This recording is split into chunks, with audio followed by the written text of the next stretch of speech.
jika orang Inggris mengucapkan good morning, jika orang Jepang mengucapkan konnichiwa, dan jika orang Korea mengucapkan annyeonghaseyo, maka sepatutnya kita sebagai umat Islam mengucapkan Assalamualaikum warahmatullahi wabarakatuh. Alhamdulillah, segala puji bagi Allah yang telah memberikan kesempatan kepada kita bertemu bulan Ramadan yang mulia ini, bulan yang penuh keberkahan, bulan yang penuh ampunan, dan bulan yang penuh rahmat.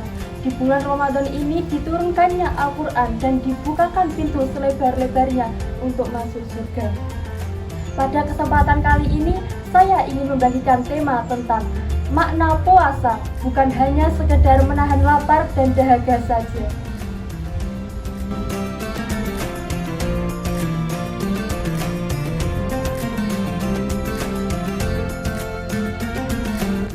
Berpuasa merupakan suatu kewajiban bagi umat muslim. Pada waktu ini, umat muslim melaksanakan puasa dengan cara menahan lapar dan dahaga pada waktu imsak hingga waktu berbuka tiba, yaitu pada waktu maghrib. Nah, tetapi puasa itu bukan hanya sekedar menahan lapar dan dahaga saja, tetapi kita harus menahan hawa nafsu yang dapat membatalkan puasa. Maka dari itu, kita sebagai umat Islam harus menjauhi segala larangan-larangan yang dapat membatalkan puasa, sehingga puasa itu menghantarkan kita kepada ketakwaan. Seperti dalam firman Allah, surat Al-Baqarah ayat 183 yang berbunyi, Bismillahirrahmanirrahim. Ya ayyuhalladzina amanu kutiba alaikumusyamu kama kutiba alal ladzina min qablikum la'allakum tattaqun. Artinya, wahai orang-orang beriman, diwajibkan atas kamu berpuasa sebagaimana diwajibkan atas orang-orang sebelum kamu agar kamu bertakwa. Dalam surat tersebut dijelaskan bahwa ibadah puasa itu sudah diwajibkan sebelum umat Nabi Muhammad. Tujuannya untuk membuat manusia menjadi bertakwa. Namun, betapa banyak orang yang berpuasa tapi tidak mendapatkan apa-apa, kecuali hanya mendapatkan lapar dan haus saja. Nah, siapa sih mereka? Mereka adalah orang-orang yang berpuasa tetapi sholatnya bolong-bolong. Mereka menjalankan puasa, tidak makan, tidak minum, tapi tidak melaksanakan sholat. Ada loh teman-teman yang seperti ini. Padahal kita tahu bahwa sholat adalah tiang agama. Sholat adalah pembeda antara orang yang beriman dan orang yang tidak beriman. Mereka melakukan kewajiban yang satu yaitu puasa, tetapi meninggalkan kewajiban yang lain yaitu sholat. Syekh Muhammad bin Shalih Al-Husain rahimahullah berkata, ketika ditanya, bagaimana orang yang menjalankan puasa tetapi sholatnya ditinggalkan? Beliau menjawab, orang yang berpuasa tetapi meninggalkan sholat itu tidak sah. Karena orang yang meninggalkan sholat berarti orang yang tidak beriman kepada Allah SWT.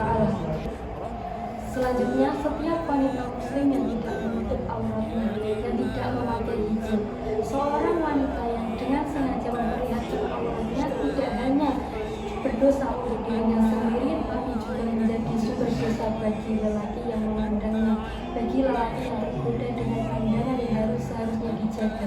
Orang-orang yang berpuasa tetapi masih gibah, masih menyakiti hati orang lain, baik berupa lisan maupun dengan kepikan.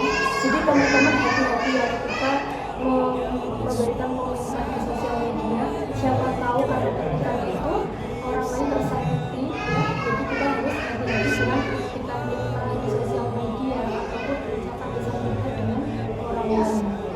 Kemudian orang yang tidak bisa menjaga lisannya, tidak bisa menjaga pandangan matanya, tidak bisa menjaga hatinya. Seseorang yang masih mengirimkan pesan kepada yang bukan mahramnya itu juga dapat membuat puasa kita menjadi sia-sia. Kemudian orang yang berpuasa tapi tidak mampu menahan amarahnya, mereka meluapkan amarahnya dengan sesuatu yang dibenci oleh Allah, seperti mencela, menyakiti hati orang lain, dan mengambil hak orang lain. Maka mereka itulah orang-orang yang berpuasa tetapi tidak mendapatkan apa-apa kecuali haus dan lapar. Shalla 'alaika ar-Rahmanu. Mereka yang tidak